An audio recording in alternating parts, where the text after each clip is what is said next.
নমস্কার বন্ধুরা, ডলি কিচেনে আপনাদের অনেক অনেক ধন্যবাদ। আজকে আর একটা ডিমের রেসিপি করে দেখাবো। তার জন্য দেখুন ডিমগুলো আমি এখানে সেদ্ধ করে নিয়েছি আর ডিমগুলো মধ্যখান থেকে এরকম করে কেটে নিয়েছি।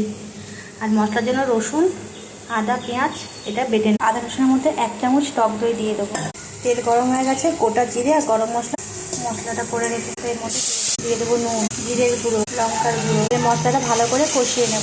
মশলাটা কষানো করার মধ্যে দিয়ে দিয়েছি অল্প একটু, তেলটা গরম হয়ে গেছে। এবার ডিমগুলো দিয়ে দেবো। ছোটো ছোটো সাইজের টমেটো নিয়েছি, টমেটো এই ডিমের সাথে এগুলো দিয়ে দেবো। এবার এগুলোকে একটু ভালো করে ভেজে নেবো। মধ্যে সামান্য একটু নুন দিয়ে দেবো। মশলা দেখুন ভালো করে কষানো। আমি এর মধ্যে সামান্য একটু আপনারা পরিমাণ মতন যেরকম গ্রেভি রাখবেন সেই হিসাবে জল দেবেন।